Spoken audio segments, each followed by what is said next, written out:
Hey, what's up, everybody? BDL 44 coming at you another video. All right, so the Lakers get the victory in San Francisco, 121 to 124, 124, 121. You get the point.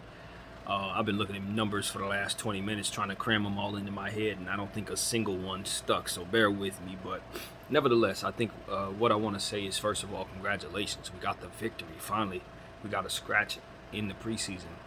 It's not really about wins and losses, but you want to see the things that you're working on lead to some success. You want to be able to at least high five guys, and that doesn't come with moral victories. Even when you get all the data that you're looking for, the only thing that makes you feel that good is a W, and that's what we were able to get on the champs floor. So that is a pretty big deal in my mind from a morality standpoint. Obviously, it don't count for the standings, but yeah, we learned some things tonight. First of all, Anthony Davis is healthy. If you guys watch my halftime video, you understand how impressed I am with him. 28 points, pretty much dominated in the first half, particularly in the second quarter. He just did damage. Came out in the third quarter, played a little bit, continued where he had left off, and then from there we set him down. Kept everybody's minutes pretty low, but he was dominant. Lonnie Walker IV was really good in the first half. We didn't really see as much of him in the second half, but in the first half he was able to do his damage, and I don't want that to be lost upon us. He was really good just immediately out the gate. Jump shots, three-point shot was falling, making plays for others. Definitely saw some pop there. Really like what I saw from him there. Kendrick Nunn, phenomenal game. I think he was 8 of 13, really, really efficient. Also making plays for others. I think he had like 6 assists. Very, very impressed with Kendrick Nunn's all-around game this evening and throughout this preseason. This is what I knew he could do.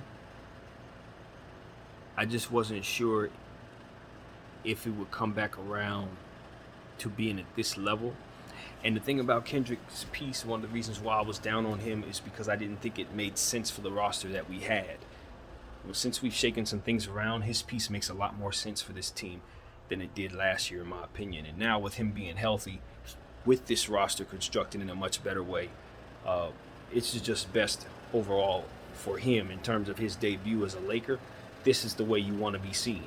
It's much better for him that he was never a part of last year's Laker team. Even though he was on the roster, we never saw him look bad out there. We never saw any issues. And now, with him returning looking like this is right on track for him in terms of the type of shape he wants to be in when he's trying to play for a contract, the type of situation he wants to be in when he's trying to showcase his talent. This is ideal. This is very much ideal, and I hope that the front office has seen enough in regards to wanting to consider keeping him. I have. At $5 million, if he's playing like this, that's not a contract I'm looking to move. And see, these are the type of things I was talking about throughout the summer that makes you understand you can put a price tag on guys. Throughout the summer, Kendrick Nunn's price tag was low to me. I didn't value him as much at all. Now, I'm not as quick to trade him. Now it's gonna cost you something to get him off me now. Now I value him as a piece that helps my team. So as to where a couple weeks ago you could have got Kendrick Nunn for this or that, now Kendrick Nunn's price pretty much doubled. So these are the type of things that we were waiting to see happen. Once you see the team start getting a chance to run around and players start getting a chance to actually show what they can do, what shape they're in and all that, then you can see trades start being made, things of that nature, because now we know what the price tag is on guys. And guess what? Kendrick Nunn's price tag is a lot higher than what we thought it was before the preseason. So as we have certain type of conversations, you can start seeing how I'm thinking. This is exactly the type of stuff things I'm looking at when I talk the way that I do. Kendrick Nunn, yeah, that's an asset for the Lakers now. And it looks like we need him. And I like where his game is headed. I didn't know of him to be a playmaker like that. I mean, I've seen him get some assists and stuff like that. And I do remember that when he first came into the league, he was a Rookie of the Year candidate who blew everyone's socks off, sort of like he's doing for us right now. But the consistency wasn't there. Staying in shape wasn't there. Defense wasn't there. So it was a lot of key things that you were wondering if he would ever be able to get back to that level. And then the injuries start kicking in, and we had last year. It made people wonder if he would ever get back. But at the end of the day, he's in shape. And we're seeing exactly who he was back then, and I'm just happy to see him back at this level, so I can start valuing him again. Same with Anthony Davis. Those two players were players I was down on. Right now, I'm high on those guys, and it's going to take a lot more to get them up off me as of right now. And so that's how the price tags fluctuate, ladies and gentlemen. This is how the NBA looks as a whole. But anyway, let's get back to the game. So, what I liked also tonight was the fact that we used some different guys just in general. We tend to try to showcase to see what guys can do individually, because we let Walker have the first couple of sequences or what have you. We know what he can do. Then we allowed ourselves to see Anthony Davis be showcased, and we allowed ourselves to see Kendrick Nunn showcased. Then we allowed ourselves to see Ryan showcase, etc. We're giving ourselves individual looks at guys and our weapons to see what these weapons can do. And if I'm going to mention Matt Ryan, I have to say that he was super impressive tonight shooting the ball. I think he ended with 6 threes, 20 points. Just really, really helpful, doing exactly what it is that we called him up to do. 37 is a weapon. And I think he wears 37. Is it 37 or 35? I don't remember. I think it's 37. But he's a weapon, man. And he was letting it off in that second half, particularly in that third quarter when we needed him to let it go, because Jordan Poole started catching his confidence. He did some electrifying play where he was putting the ball behind his back and juked a couple Lakers. In fact, it was Ryan that he juked. And so Ryan, of course, answered back with a couple threes, because you know how Lakers get down. We ain't just going to let you get us and not have something to say about it. So I felt like it was a spirited matchup. I told everybody in the pregame video that I thought Jordan Poole was going to try to light us up, and he did. He did. As soon as his number was called, he strung together a couple plays that reminds us of exactly how talented he is and why I think he's ultimately going to win that battle between him and Draymond Green and who's going to get that bag. Because if I'm running things, it's Jordan Poole, and I don't think he hurt himself tonight. I really don't. 25 points, really efficient. He also had some good assists. And that's what I liked about tonight's game from both sides. You just saw players, offensive guys, look to get others involved. Guys who are normally scorers in improving and expanding their offensive game. And I think that's going to be very important for the Kendrick Nunns and the Jordan Pooles and those kind of guys who, look to score the ball in the offense and don't necessarily contribute so much in other areas defensively and stuff like that. If those guys can start being better playmakers just overall, they'll all improve their chances of staying in the league. Because one of the things that we've always said about shooters and players like that is that they just don't contribute enough to making others better. They'll hit their shots, but after that, it's just about, hopefully you get yours, and the continuity tends to suffer. But what I'm seeing out of those guys is an intent on making plays for their teammates, and I think ultimately that just makes everything better overall. So, yeah, kudos to those guys for showing that ability tonight. Thomas Bryant, the beat goes on with the big fella, man. I'm loving what I'm seeing from him energy-wise. He's not taking no for an answer. He's putting his head down and he's bulling through. Little bit of a bull in a china shop type of thing going on a little bit. Sometimes he has his head down a little bit to the detriment of the overall team, in my opinion. Here and there, it didn't happen too much, but I felt like he was a little out of control, maybe a little selfish here and there, but nothing too crazy. Ultimately, it was helpful for the team overall with the energy that he provided and just overall relentless confidence. He's just coming at you with energy, and that's the exact type of energy that I loved having. What was it, 4 or 5 years ago when we drafted him? Yeah, welcome back, TB. I'm so happy his energy is back with our club. We are a much better team when we have bigs out there. Wenyen Gabriel was fantastic as usual. I keep telling you guys, we are a better team with Wenyen on the floor. I don't know what type of lineups, rotations we're going to ultimately land on, but I ultimately think our overall team tends to have better success when he's a part of whatever the heck unit we're using. And, that's just what I'm seeing. He's great on the glass. He tends to inject energy into a team that already has energy, which is an excellent thing. It's like a boost of energy on top of everything else. So I just really thought that we had some good sequences out there with him on the floor. Juan Toscano Anderson, I thought he fought hard, even though that leg isn't quite there. He's a step slow, but he was still fighting hard, and I thought he was helpful. Uh, Damian Jones. And see, the thing about Damian Jones, he didn't really play a lot of minutes tonight, but there was a specific sequence tonight where, as a basketball fan who's enjoyed the game his whole life, I just really, really appreciated what I saw. Very subtle stuff, but this is what I saw. Damian Jones had a situation where Wiseman had a dunk pass thrown to him in the paint, and Wiseman, all he had to do was face up and hit a dunk. Damian Jones jumped in front of him, put a body on the man, and simply fouled him. Too often last year did I see that player, James Wiseman in this case, go untouched to the rim in that situation. No one there to meet him when that pass met him. I mean, every single play damn near last year, with the exception of the 5 minutes we played Dwight Howard every game, did we actually have situations where players would at least feel a body on them in situations like that. There was no rim protection last year.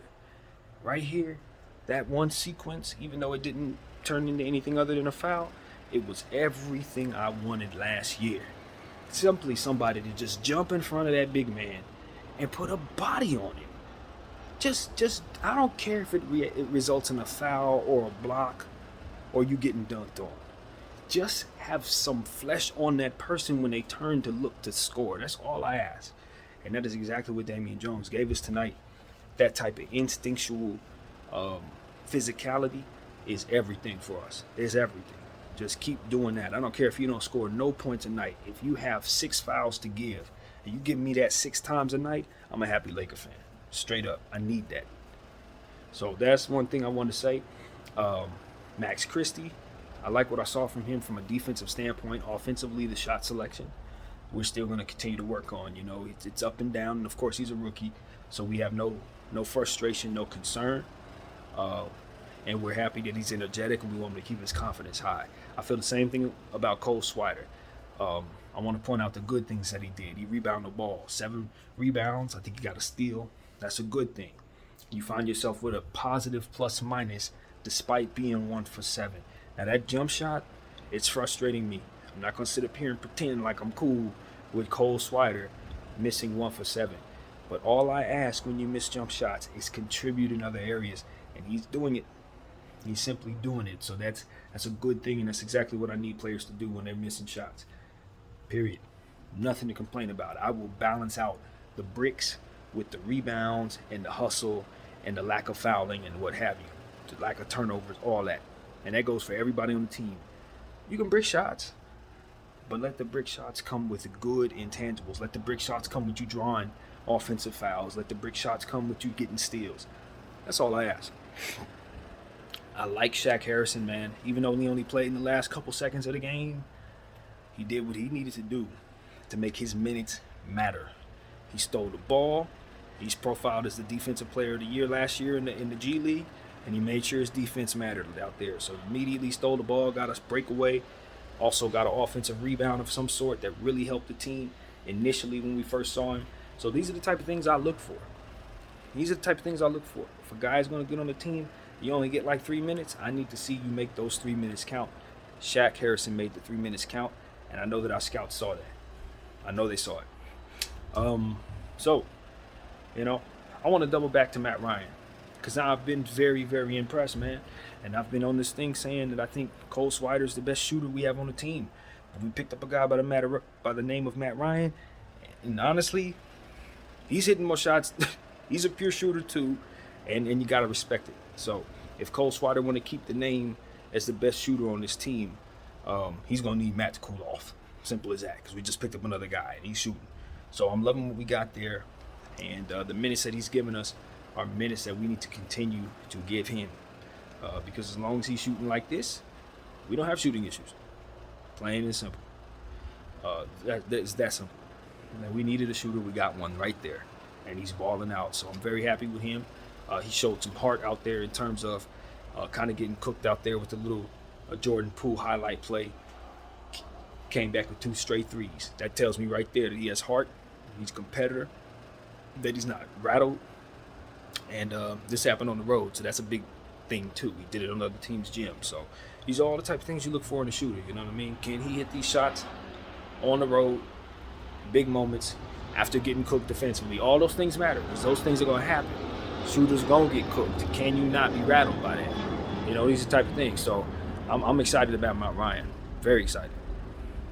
So it's the type of thing I'm looking for, you know, looking at the team. I'm sure I'm forgetting somebody. But we overall had a very good night. Scottie Pippen only played a little bit. You know, like I said, we limited the guys' minutes tonight, so it wasn't a whole lot to say about too much. In regards to certain players, they just didn't play enough to really show us anything other than what I pretty much said, you know. I think all in all, one thing that I'm excited about is the shooting in the second half. I was not pleased with the three-point shooting in the first half, and I told you guys that in a little bonus moment after I had finished signing out. I was like, hold up, our shooting was bad. It got better, a lot better, and I think it was because of Matt Ryan being inserted into that second half unit. Simply put, we went from shooting under 30% to ending it above 42%. So, yeah, what a difference a shooter makes. Love it. Free throw shooting. Hey, you can't talk about this particular matchup without talking about how the Lakers only missed one free throw. I think it was, you know, I don't know, 97%, whatever that means. We didn't only miss one free throw as a whole team. So when you talk about the type of things you want to see from your basketball team, that is definitely at the top of the list, especially when you're going into Golden State where they're known for splashing free throws and threes and all that. You want to shoot well. We shot well from all three levels, and that's what you want to see. That's exactly what you want to see. You look at them shooting percentages tonight. If that can carry over, we're going to be a champion. Simple and plain. Simple and plain. LeBron James didn't play, and we shot above 40% from all three levels. Well, obviously you want to shoot above 40% from the free throw line, but you get the point. Lakers was balling, and the ball was falling, and that's what you want to see. That's why we won. Defense can be better in the fourth quarter, and that's the thing. It's like when you have shooting on the floor, unfortunately, when you're us, those shooters aren't defensive players, so you give up a lot. The balance for us is to try to find ways to get stops while those shooters are out there, and that was a bit of a challenge for us tonight. And you got to give credit to the other team. You know, they had Steph Curry out there, Jordan Poole out there, and they had some other guys who were balling as well. A guy by the name of Patrick Baldwin, they call PB&J. This dude has form that looks really, really, really special. Really special form. As soon as you see him release the basketball, you understand it's a pure shooter. And unfortunately, that's not a good thing when you're talking about the Golden State Warriors and what they need. The last thing they need is to draft yet another special shooter. But, ladies and gentlemen, I'm here to tell you, Patrick Baldwin Jr. is a special shooter. So, when you talk about Klay Thompson, Jordan Poole, you know what I mean? And what they have, obviously, Steph Curry, that's another one. Yeah, Patrick Baldwin. It's another one. Jesus. So, that's and you talk about Moody, who's also somebody who can splash the three a lot of the time. You know, they have a guy by the name of JaMychal Green out there. And the reason why I'm saying it this way is because I looked at the box score at halftime. He had 16 minutes, and I promise you, I didn't see him out there once. I did not see him. So it's just so very strange how that goes sometimes. Sometimes guys can be on the floor and everything around them seems to stick out but them. And that's exactly what happened. Now I'm confused. Like, at what point was he out there? I didn't see the man. But anyway, that's just something I thought was kind of interesting to me. But all in all, man, the Golden State Warriors put on a good show. You know, I thought that they showed a lot of heart based on what it is that they've been dealing with. Obviously, in a game like this, it's not competitive necessarily, but you like it. Oh, hey, another thing you have to mention in regards to this game is Jonathan Kuminga. Hey, buddy, homie, you're down by three. Why are you taking layups as the clock expires? I don't know how that works. I can't imagine Steve Curry is going to be looking at you saying good play when you do that, bro. No. You got to know the clock. You got to know the score. Simply put. And if you're not ready to shoot the three, then get the ball out of your hands and put it in somebody else's hands who does. I mean, for God's sakes, you play for the Warriors, bro. You play for the Warriors. Either shoot the three or find someone who does. That was embarrassing. Like that was embarrassing. Even for the preseason, he really jumped on this J.R. Smith right there. I think a lot of people are going to have a lot to say about that, including Draymond Green, whose spot he's supposed to be taking. Didn't do yourself no favors there, Kuminga. I ain't going to even front. That type of basketball IQ makes you wonder exactly what a guy's ceiling is. Seriously. Because it's like you can have all the athleticism in the world, but if your mind ain't with us, if you're not going to be smart, we've seen too many examples where that goes by the wayside. So I don't want to jump on Kuminga. He's a young player developing. He's still getting started. The minutes haven't been there, all that, this, that, and the third. But, I mean, I would laugh at my 10-year-old brother in 2K if he did that. So you know we ain't taking that from a pro. Unacceptable. Even in preseason. Unacceptable. So that's what I had to say about that. Happy he did it, though. Gave us the victory. But you just don't want to see a player who has this much on the line, who has this much upside in all these circumstances, make that play. It's like, nah, bro. This is your moment to show us that you taking Dre's spot. And no, that was not. That's the opposite of what you should have did there. So, it is what it is, man. Hurt them, helps us. I'll take it. And that's what it's about, man. The competitive nature that I saw our team put together tonight. You know, I loved it. Even though Braun wasn't out there, AD, those guys, they were very much intent on riling our guys up and keeping them involved. When, Jordan Poole did his little move or whatever it was, we came back with our 2 3-point shots, and our stars were the ones up, screaming and making sure that we were represented well. And that's what it's about. You know what I'm saying? When Jordan Poole gets to dancing and Steph Curry gets to dancing and all that, they're not just dancing on Matt Ryan. No, they dancing on LeBron James. They dancing on me. They dancing on Magic Johnson. They dancing on Kobe. You understand what I'm saying? Anytime anybody do anything disrespectful to the Lakers, you doing it to all of us, because that's how we roll. That's the Laker way. So, I'm glad LeBron James is carrying that tradition forward. It shouldn't be a situation where the stars sitting down when the opponent's boogieing. Hell no. When we answer, we need to be answering as a unit. You know what I mean? We need to make sure that they understand that when one of us dunk on you, the whole Laker Nation's dunking on you. Straight up. So that's how I feel about it. And I think everybody will echo that. So that's where we at with it, man. Great competitive preseason basketball. Something that we didn't have over the last 4 years. To be completely honest with you. And you still get the same result in terms of you can still extract your data. You can still see what guys can do. You can still have guys sit down and still be competitive and win. You don't have to punt competitive nature. That does not help the overall habits of the team, especially young players. They need to do the right things and see it work, which is why tanking is such a bad thing, because it kills that. It makes players develop bad habits that don't help them win when it matters. So now you got a bunch of players who are used to losing, and you put them in situations where it's demanded upon them to win. It just doesn't work, man. But anyway, so that's a whole nother conversation. All in all, the Los Angeles Lakers are exactly what I thought they were. A team that complements the stars, and that they will go as the stars take them. Simply put, we have pieces that should do everything that AD and Braun don't do. And because of it, they should be able to do the things that they are strong at, the things that they do comfortably, great. And then from there, we'll be as good as they take us. It's that simple. We're not looking at this team saying, oh, everybody else has to also do as much as the stars. No. We're hoping that the stars play 32 minutes, 38 minutes a game and give us all-star MVP level play. And if they're both MVP candidates, we think we got a great shot at winning a championship in a tank year. In a year where half the league is trying to be the worst they possibly can be so that they can get a chance of Victor Wembanyama. It's a chance for us to get a championship. Just like the bubble was a chance of us getting a championship, this is a chance at us getting another championship. So I think the Lakers are well on their way to building something that can do that. Call me crazy. I don't think we're a championship team right now, but I think we're on the path to getting a championship this year. How does that work? Because I think we're built to make a trade, and I think that trade's going to be made. And I think we're raising the prices on all of our pieces by playing them in this system and the way that we're doing it. And I got to give a lot of credit to Darvin Ham. Simply put, I'm loving what I'm seeing. I like what he's doing with the team. I like how he's resting certain players, giving guys opportunities to sit. I'm seeing DNPs every night. In most situations, that's bad, but not in ours. When you're a team that has the type of injury history that we've had in the last 6-7 years, you want to see different bodies out there, and you want to see the ones that have been used rest, and he's good at that. I'm seeing that early. So look, man, that's where we at. I'm a happy Laker fan. We finally got a victory.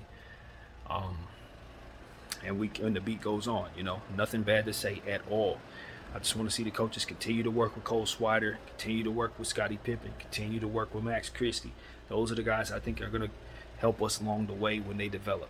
You know what I'm saying? We got some young guys. So it's an exciting time to be a Laker fan. We don't have no old geezers like last year. We don't have small ball. We don't have, coach down there who kind of seemed like he didn't really want to be here half the time. Didn't really seem like he was halfway paying attention to stuff half the time. I mean, I'm just very happy with the culture change. And hopefully it can result in us getting a victory this upcoming year. The only victory that matters, Larry O. So that's what I gotta say, man. Thinking about Russell Westbrook, I'm trying to figure a way to try to work him into this video. He did not play tonight, but it's one of those situations where you still have your eye on him because you understand how important he is as a piece for our team. At $47 million, he is the meat and potatoes, and the reason why I say that is because for everything that we're trying to do, that big trade is essential in us becoming that champion. So if we don't make that trade, I don't think it happens. And if we can't keep him healthy, that trade can't be made. So while we're doing all that we're doing, I think that when we talk about the health of players, just as much as everything's leaning on the health of AD and Bron, so is it leaning on the health of Russell Westbrook. Because if he for some reason goes down with a season ender, I don't think we're going to effectively be able to make a trade. Even though I think people will trade for him, right? I think they will trade for him if he were hurt like that. The problem is what it would take to get him traded would be too much, and it wouldn't be worth it, I don't believe. Not in a nutshell, it would not be worth it.